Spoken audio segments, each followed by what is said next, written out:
It's good food, good times with good folks. It's good art, good meals, and good stories told. You know we building community round here, bringing people together whenever we create and share. And it's all love, we keep the energy high, so tap in with us, the vibes cannot be denied. We got local artists and our chefs cooking up goodness. From the kitchen to the streets, come and see what's cooking, From the kitchen to the streets, come and see what's cooking, From the kitchen to the streets, come and see what's cooking,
Hey, what's up, everybody? Welcome to another episode of What's Cooking.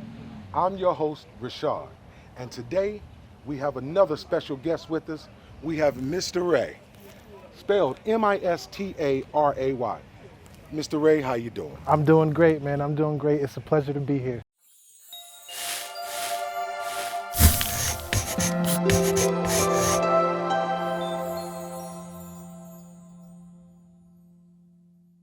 Guys, you are in for a treat today.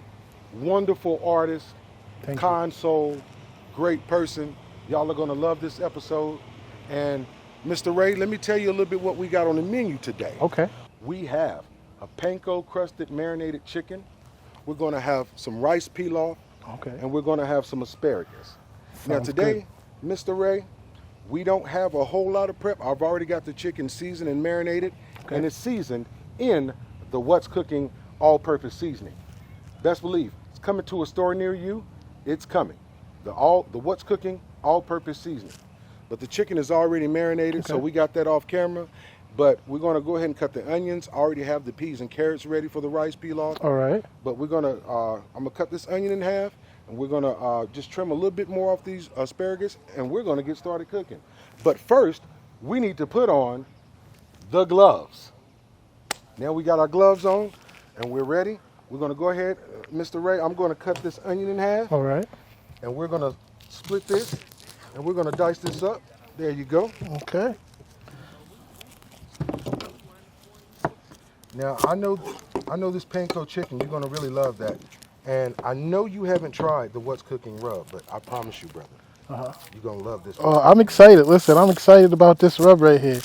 you know, a lot of foods, the flavor is definitely the key to it. Yes, exactly. It's got to be the flavor. And if you don't have no flavor, it ain't right. You're right. And that's the one thing I pride myself on is flavor. Because I want you, when you taste my food, I want it to be one of those flavors that it lingers. Yes. And even when you finish the food, you're like, I want some more of that. Yeah. I'm full, but I want to taste some more of that. Mm-hmm. And I know you know what that is. Yes. Because see, guys, not only is this guy a painter, but this guy right here, he's also a culinarian. Yes, definitely. He's a culinarian. So I'm not talking to nobody that don't know. This guy right here knows. Oh yeah. This guy right here knows. Definitely. While we do this a little bit, tell me a little bit about your culinary experience. So I started out as a prep cook in Foxwoods Casino, Cedar Steakhouse. I was in the hotel business first. You know, you get bored. You get bored sitting there and I was paper pushing. And I wanted to do something exciting. And I always stayed in the kitchen with my grandmother, you know, and my mom cooking. So I got a chance to get in the kitchen and I ran with it, man. I did that for 18 years. And I tell you, it was some fun times. I seen a lot of crazy stuff. Learned a whole bunch of different styles of cooking. I went from German to Greek. I did Italian for a while, American cuisine, Asian. So it's definitely an experience, you know, and I wouldn't change anything that I went through. It was just time for a change. Yeah. And you know, that's the thing that, you know, people don't understand. The ones that are in this industry and they love what they do, you know, no matter what, they're going to always gravitate towards it. But sometimes, you know, as you know, and I hear your story, you know, a little bit of your story, is that sometimes you can get slightly burnt out. Yes, definitely. This is a rough industry to be in sometimes. You know, a lot of nights, weekends, holidays, you're away from family, friends, and stuff like that. But, you know, when you do have a passion for it, you know, you still love it. It's just sometimes, and to all the culinarians out there, you know, you understand what I'm saying. You know, it's a rough business sometimes because we get burnt out. Yeah, and you gotta have a quality of life. That's the biggest part of it. I feel like, and that's why I kind of stepped away for a moment. Is the quality of life, like you said, a lot of hours. You know, a lot of time on the weekend where you don't get to enjoy your family functions and all of that. So for me, it was kind of that. But you know, you always have that passion. Like I stay cooking in the house, and I think I put more into my food at home now because it's not all the time I'm in the kitchen. It's not a requirement. Yes. It's not a requirement to do. Now, let me ask you a question real quick. Do you ever get your family or friends, knowing you can cook, hey man, why don't you cook such and such? Oh my goodness, let me tell you. Family functions when I was a chef were really tough because I couldn't enjoy them. You know, it was one of those things. Oh, Ray's coming, he'll cook for us. You know, and so it's like, you know, I didn't plan on cooking, but I guess I am. I'll take the grill. And so yeah, it's every function. It was definitely are you bringing something to cook, or are you going to cook on the grill, or they'll tell people I'll be there, so they're expecting different meals. So it was definitely one of those things. And that's the thing, you know. Like I said, I love what I do, just like I know he loves what he do. But sometimes people, as a chef, just make us a sandwich. Yes. We will love a sandwich and a bag of chips. That'd be wonderful. That would be wonderful. All right, guys. We're going to dump these chopped onions into our container right here. And then we're going to just trim a little bit more off these asparagus. Ray, if you want to go ahead and we can just dump.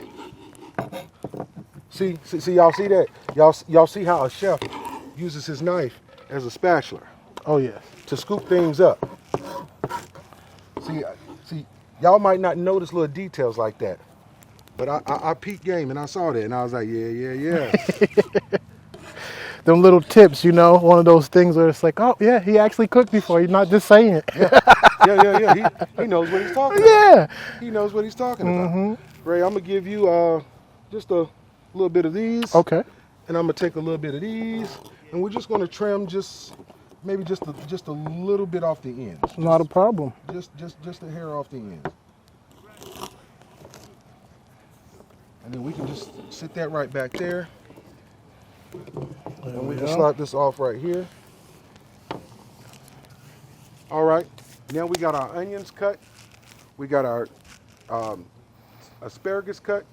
And now we're going to get ready to go ahead and get into our cooking process.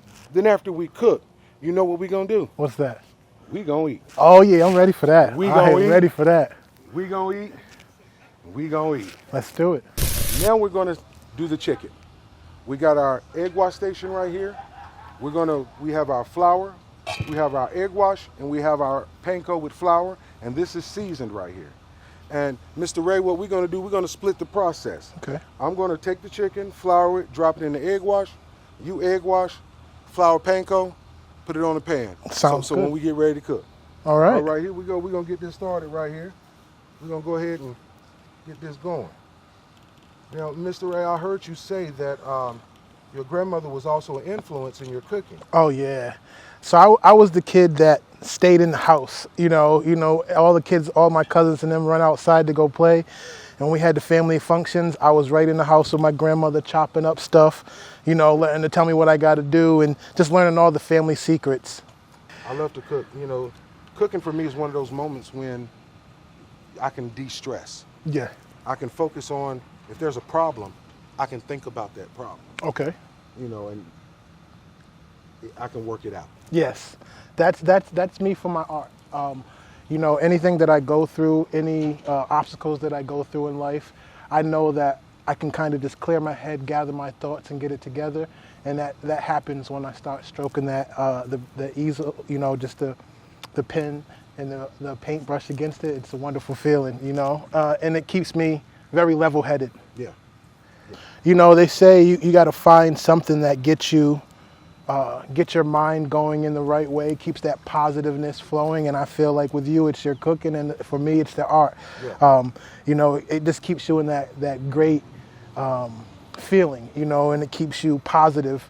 A lot of times when there's so much stuff going on negative, you have that escape. Yeah. And that's the culinary for you as far as the art for me. Yeah. Yeah. I feel like the artistic side goes hand in hand with art as far as painting and as far as food.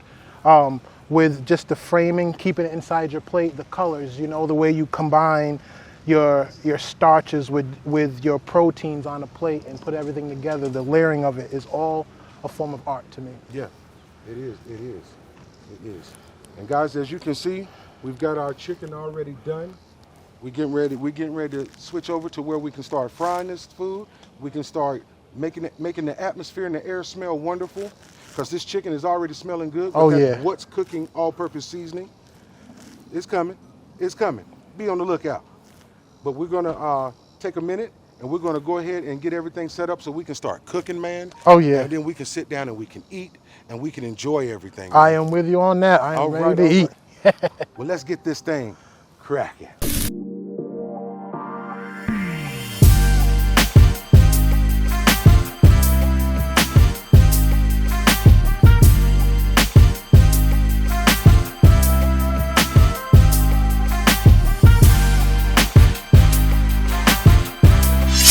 All right, everybody. Now we've got everything together. We got our chicken already seasoned. We got our vegetables cut. And actually, we got our vegetables going, and they're cooking off right now. We got the asparagus cut. We're getting ready to add rice to our water right here so we can make the rice pilaf. And then we got the chicken right here. We're getting ready to start deep frying. Mr. Ray, yes. You ready? I am ready. I am ready for this. I'll tell you what, man, I don't know about you, but I'm ready to eat. I'm ready to eat with you. All right. Ready to do this. Right.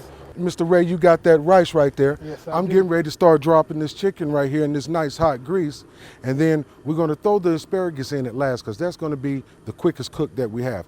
Mr. Ray, go on and throw that rice in real quick. All right.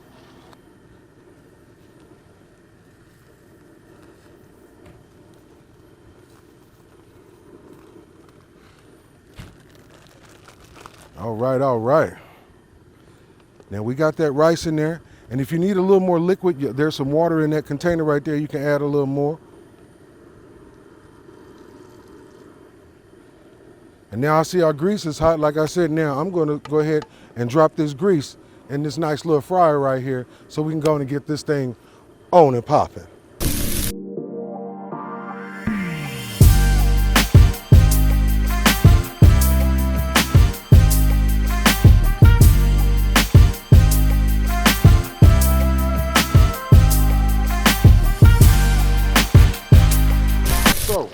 Mr. Ray, Yes. what was your inspiration for some of your artwork? So I go to the 1920s abstract. I pull a lot of from Picasso as one of my big favorites, just because it was a lot of line work. He didn't put a lot of colors and stuff into it. It was more of just the line and letting it express itself. And then as he started progressing with his art, it became more color and adding more features and everything. So I'm kind of paying homage with my art to the 1920s abstract. Okay. Yeah. And, you know, and then I dabble in a little bit of, you know, all styles. But right now I'm going with the abstract as the big. Your big thing. Yes.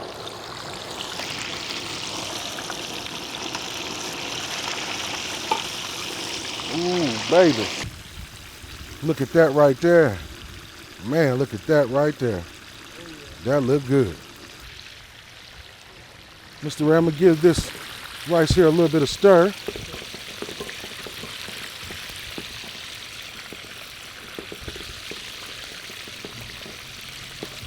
Oh yeah, oh yeah. I'm telling you, my stomach is ready for this, boy. Yours and mine both. Yes. I mean, right now, this right here is what's cooking in the kitchen. But this man right here, he's what's cooking in the streets. All right, Mr. Ray, we got the rice almost done. We got our last batch of chicken going. I think we can go ahead and throw that asparagus in, season it up, and I got a treat for us. Okay. I got a nice balsamic glaze we're gonna drizzle over this asparagus when it's done. I can't wait to taste that. All right, all right. Go ahead and throw that asparagus in. All right. And I got your salt and pepper right there. Take my bunch of asparagus.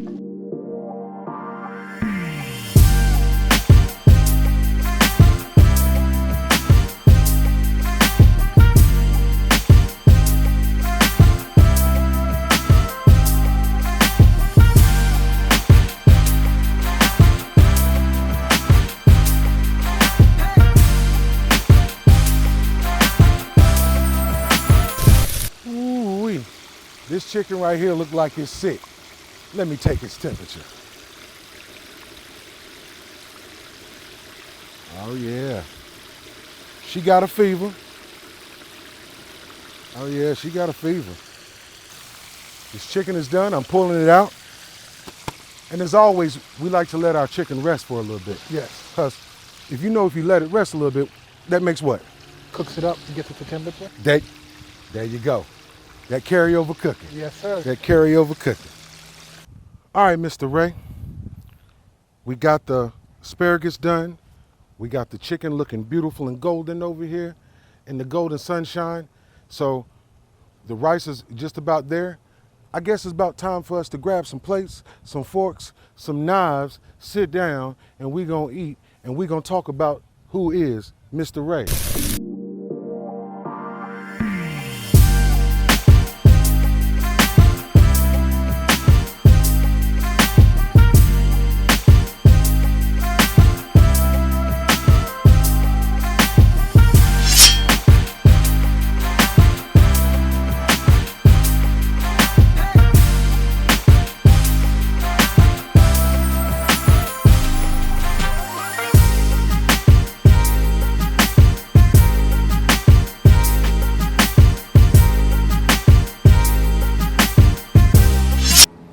Mr. Ray. Yes. You see we got the plate here in front of us. We got the panko-crusted chicken. We got the asparagus. We got the rice pilaf. We got us a nice little bubbly beverage. Yes. So we getting ready to sit here, y'all. We getting ready to sit here and eat. And we're going to talk a little bit. But Ray, let's try this chicken that's marinated in that What's Cooking season. Oh, yes. Let's do it.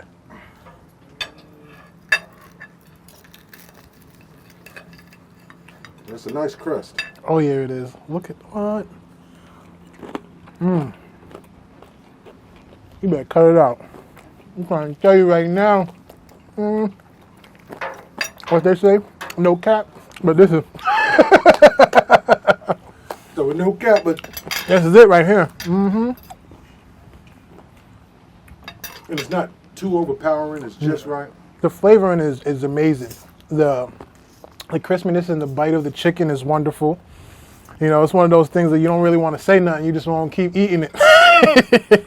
I'm going to dig into this rice and see what we got with this rice. Oh yeah, That's it. that's it. The texture. That's what's cooking. Oh yeah, that's definitely what's cooking. Now I'm gonna grab me a piece of this asparagus right here.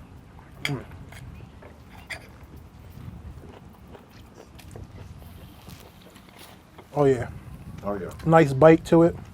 Flavor's great. Oh, you know what you're doing. This is definitely what's cooking. This is what's cooking in the kitchen. This man is what's cooking in the streets. Give us a minute. We're gonna eat a little something. And next time you see us, we're gonna be sitting down and we're gonna talk to this man right here. All right. Oh yeah. Oh boy. Mr. Ray. Yes. Man, how was everything, brother? Amazing, amazing. I'm trying to tell you, from the beginning to now, everything was amazing. I appreciate the food. If I could do another plate, I would eat another one. I'm trying to tell you.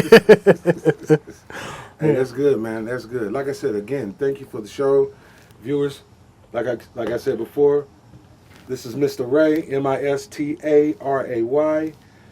Mr. Ray, so tell me a little bit about you, man. Tell me what makes Mr. Ray Mr. Ray. Thinking out the box. I try to always, I was a against the grain type of person. You know, growing up, we always have structure. You know, you have to do this and do that. But I was always the kid that's like, well, why can't we try this? You know? And so I live life like that, you know, just trying to live for every moment that we have. A lot of life experiences that I've been through are what helped me get to where I am and who Mr. Ray is now, and even where my art's going. So I would have to say just my life experiences and travels is what brought Mr. Ray to here at this moment. All right, all right. Now, where are you from, Mr. Ray? So I was born in Rhode Island. I was born in Rhode Island, in Providence, Rhode Island. And then about 4 years old, we moved to Atlanta, Georgia. And then I stayed in Atlanta, Stone Mountain, Decatur to about 15. Went back to Rhode Island and Boston area and stayed up in the east, up east for a while. And then the last year, I came back out here to kind of like, you know, put my roots down. Okay. Yeah. Well, with that being said, why choosing North Carolina, and especially the Triad area? So I came down here about 3 years ago to pick up a puppy. I had came out here to pick up a puppy. I was in Goldsboro, North Carolina, and I stepped outside, and I had this overwhelming feeling that said I needed to be here. And so I went back home and I started, you know, planning on everything and how I was going to make the move. And I just did it. I packed up everything and I told my family that I love them. I'm going to be moving. And my brother was like, yeah, I'll see you tomorrow. And I left that night, you know, I packed everything up in my car and hit the road out on faith. And I am here now. That's good. That's good, man. And I know we were talking earlier. Tell the people at home, all the cameras, tell the people at home where you are now and the things that you've got going as far as your art and moving forward with that. So right now, I am in the process of trying to get a gallery together. My art can be found in Allen and James Interior Design. That is where a lot of my art is being held at the moment. I'm in the process of trying to find other galleries I can hold it in, as well as throwing my own personal weekend of galleries. So I've been building up my art collection. A lot of times I would make pieces of art and sell them on commission right away, so I didn't get a chance to build up enough art to have a gallery, and I finally did that. I took a year of solitude and really honed in on my craft and built up a lot of art, and so now I'm at that point where I'm ready to share it with the world and they can have the Mr. Ray experience. Hey, I enjoy that. I enjoy that. And I know, world, I know you ready for Mr. Ray right here. Because Yes. Mr. Ray, as you can see, that this is a beautiful piece. And what are some of your influences? So I go with a lot of abstract. 1920s abstract is what I go with, a lot of Picasso. I'm a big fan of Basquiat, which is an 80s artist that was big on neo-expressionism. So I run with that. I love the colors. I'm big on giving you bright colors that pop. I put a lot of colors together that usually don't go together. I listen to a lot of music when I do it because it helps me see different colors. So that is why I really hone in on the music when I am painting. And you never know what's in the headphones. It can go from classical music to rock. I'm listening to AC/DC or Led Zeppelin, and then we'll go to hip hop. So it's and you see that in the art with the lines and where I'm going and the colors and the depth. You can tell where the mood was when I paint. Yeah. And I'm glad you said that because, music and art and everything, like I said, all that's art form. And I know when you get into that zone, I play a little bit of music, but when you are in that zone, and especially the music is helping you zone out, it can almost transcend something and give you a more, ethereal Yes. feeling. And you can get more in tune with yourself. Now, I know you said it depends on what you're listening to, but what is some of your favorite genres of music? Oh, I would have to go with neo soul. I am big on neo soul music and R&B. If you go, I go with like Daniel Caesar is a big artist that I love to listen to. This guy called Sun Little, which is he does a little neo soul mixed with some blues and folk. So it's for the older crowd, but it is one of those styles of music that you can just lay back to, keeps you very calm and kind of clears your mind. Yeah. That's good, man. That's good. Now, I'm going to throw this out there. Have you heard of Orlando London? Yes. So he did the rebirth of Marvin Gaye. Yes. That album that he dropped, let me tell you, I've ran it probably about 4 or 5 times on repeat. I have a few favorites that I can play over.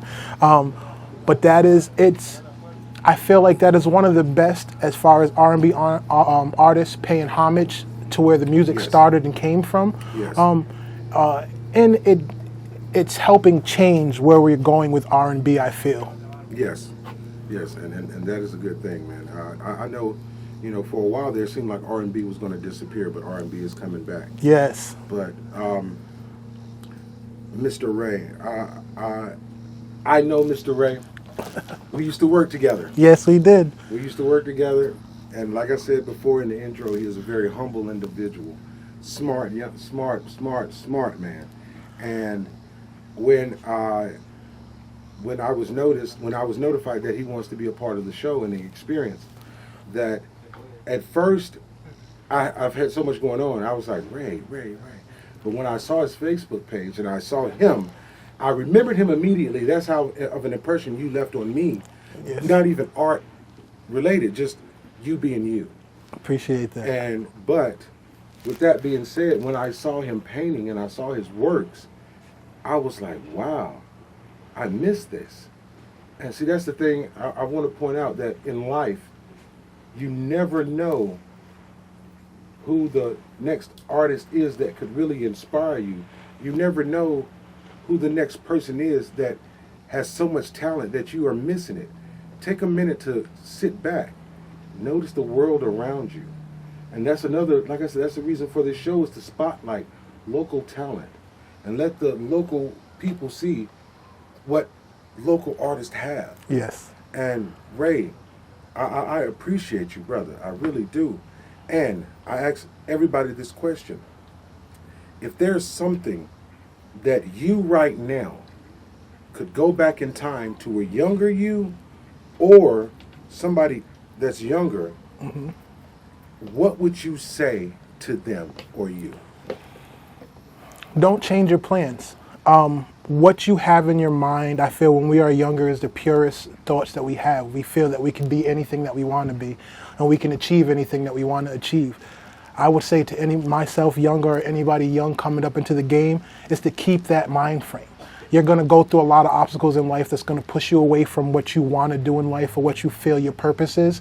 Just know that that purpose you feel inside, that feeling, that burning is something that's calling out to you, and you have to keep following that. So stick with what your passion is and follow it all the way to the end. That's good. That's good. Well, Mr. Ray, I thank you for spending time with us. Yes. I thank you for spending cooking with us. I thank you for letting us know who you are. I appreciate it. Now, I know the world out here is watching this. Right? I know y'all watching this. So, Mr. Ray, Yes. can you tell the world where they can find you, your social media, Yes. anything, anything that if they want to reach out to you, whatever. So you could find me on TikTok. It would be at Mr. Ray, MistaRay 77. I am also on Instagram at Mr. Ray _ the artist. And I am also on Facebook as Mr. Ray Monty, which is my last name. And you can find all of my artwork and reach out to me on any of those pages if they want to have inquiries or get a custom piece made. All right. And y'all heard it here first. Mr. Ray, again, thank you, brother, for being here. Thank you for having me. Thank you for sharing your art. And we're gonna, if you haven't seen, you're going to see all his other artwork that he's done. And that's not everything. That's not everything. But it's a beautiful set of work. And y'all go to his social media page. Y'all support this young artist. But Mr. Ray, thank you again, brother. Thank you for having me. Thank you for being here. Thank you for enjoying the food. Oh, yeah. Thank you for cooking with us. Audience, show your love to Mr. Ray. And Mr. Ray, we're out. All right. Thank Hey, you, I man. love you, brother. Appreciate it. Thank you again.